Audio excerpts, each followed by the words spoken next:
No, I'm Mr. Kyle. Mr. yes, Kyle, that's the truth, isn't it? You prefer benefits to bullets, and you're putting at risk the nation's security, Mr. Kyle. Nick, this is a country that is finally moving forward on the back of sustained economic... Not in defence terms. Hey everyone, welcome back to Julian Discourse. There is a specific type of panic that sets in when an out-of-touch government is forced to defend the indefensible on live radio. Watch what happens when LBC's Nick Ferrari completely corners Labour Minister Peter Kyle over the disastrous state of the defence budget. Following the shock resignation of the Defence Secretary, Ferrari brutally exposes the undeniable reality. The modern left will always prioritize billions for bloated welfare and green vanity projects over the actual safety of the country. Hit subscribe and let's watch this socialist house of cards collapse. Why would John Healey, who I read as a man of great principle, why would Al Khan's, who's just been in this studio about 20 minutes ago, why would they both choose to leave their posts? Well, they're not the first to go over defence. Last year, we had a Secretary of State that left office because Keir Starmer made the decision to increase defence spending at a very rapid rate and did so by making tough decisions, and somebody left government there. All the way through this to deliver on the purpose, which is not just investing money into our armed forces, but modernising it and doing it away... Have you read Nick, Mr Healey's resignation? No, I have. Nick, let me finish the sentence. But also doing it in a way that takes time, because we have to get it right for the moment we're in, where technology is disrupting the way we keep ourselves safe and also have offensive capabilities as a government. And we need to make sure we get these things right. So the purpose is undimmed. And I do pay tribute to John Healey, and I did read his resignation letter and did so with sorrow, because I've enjoyed working with him. And in that letter, which is fired off like an exocet, he tells the Prime Minister that he's unable to defend Britain and the Secretary is unwilling to provide the cash. And yet you're still telling me you're doing a great job. Well, just look at the facts, though, Nick. Yes, I will look at the facts. The facts as put forward by your former colleague John Healey, Al Khan's, Lord Robertson and all the others. The funding has... How can they all be wrong? And Sir Keir Starmer, with a questionable record so far in government, is right. When Keir Starmer has increased the defence spending at a rate that nobody thought was deliverable. He has got to 2.5%, then to 2.6%, years ahead of the target. And we've done so on the back of a growing economy.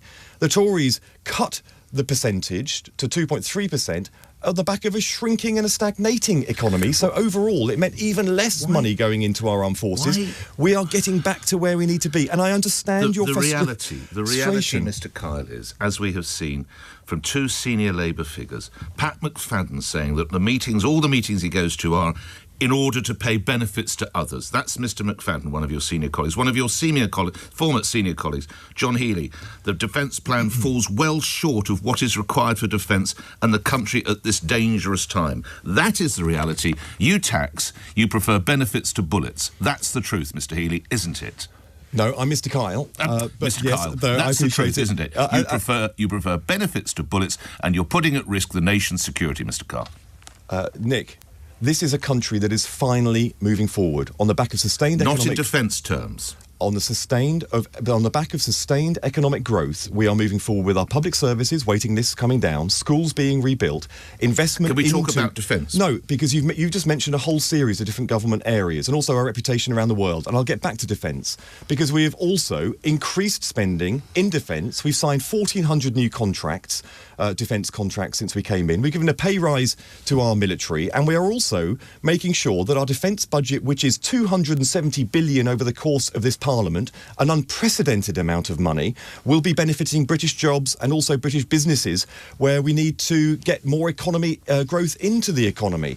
And all of this on the back of a growing economy. So these are fundamental benefits, not just in our defence sector, but right across our society. And these are things that show a sense of clarity of purpose driven by the Prime Minister. So I don't accept the challenge you put in that. Let me give you a different tale of spending under your administration, if I may, Mr Kyle. Disability benefits of £71 billion a year, a record 3.5 million on universal credit for incapacity, 71% of new claims mental health related, motability cars on PIP worth £7 billion, scrapping the child benefit cap at a cost of £3 billion. That is the truth of the financial picture, isn't its And we are reforming mobility, and we're also brought the youth guarantee in so that we can start tackling youth unemployment. We've got the Miliband report there. We're undertaking modernisation and reforms in welfare that have been untouched before. Don't forget, 250,000 kids, young people, went on to benefits in the last 3 years of the Tories. So again, we have a big challenge to tackle, and we are getting on with that challenge. And believe me, Nick, believe me, I came into politics because I wanted to give young people every opportunity in life to make sure their hard work is rewarded. And we do not live in that world because we didn't inherit that world, but we are trying to do everything we can to deliver it. I understand the challenges out there when it comes to welfare, but we are tackling it, and it is not fair to say that we aren't. Let's talk about some figures. It's reported that the Ministry of Defence wanted £28 billion. They might have settled for 18. They've been offered £13 billion. Meanwhile, Ed Miliband's department and his carbon capture schemes cost £9 billion. How is Mr Miliband able to keep the door bolted to the Prime Minister? Why don't we get some cash from him?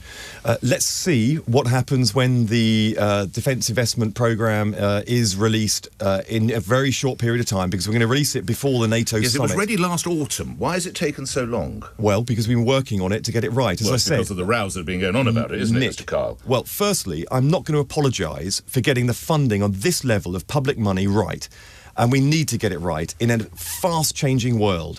The way we are defending our country and need to defend our country in 2026 going forward is fundamentally different from when it was just a couple of years ago before the Russian invasion of Ukraine. We have learned a lot about technological defence and the role of technology in our defence. So even in the last 6 months, we have had to do a lot of adaptations, and I'm not going to apologise for that. And in the next couple of weeks, before that NATO summit, you will see the plan and the costings, and you will see how this whole government is getting behind this plan. I was asked to take a cut to my budget. I did so before the Prime Minister had even finished the sentence, because this has to be a priority for our country, and I am proud to play a part of it. Well, lastly, it is reported this morning that the Chief of the Defence Staff, Sir Richard Knighton, could resign over the lack of defence spending.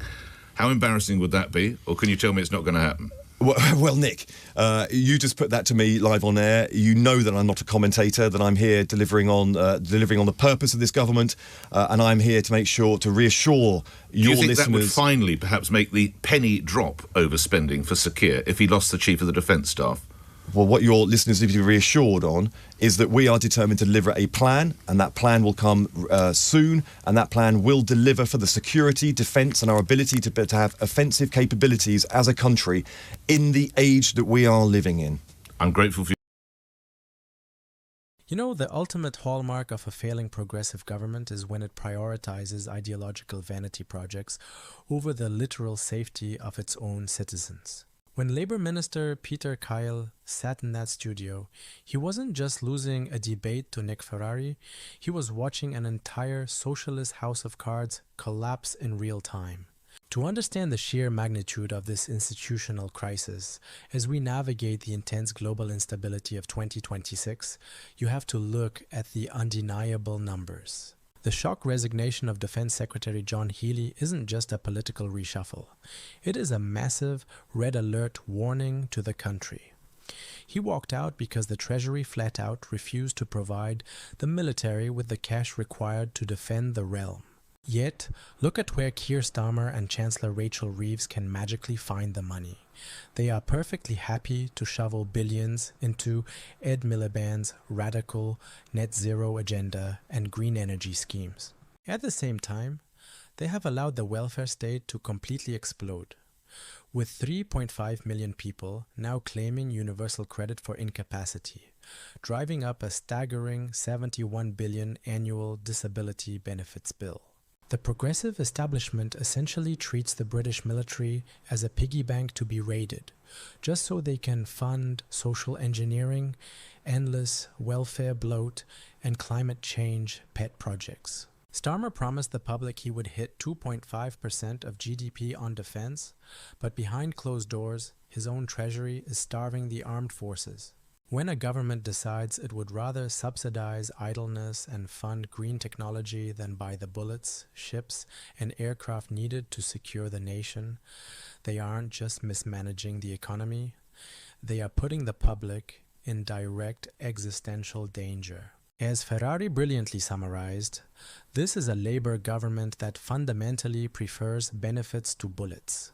A nation simply cannot survive when its leaders are more terrified of missing a carbon emissions target than they are of losing a war.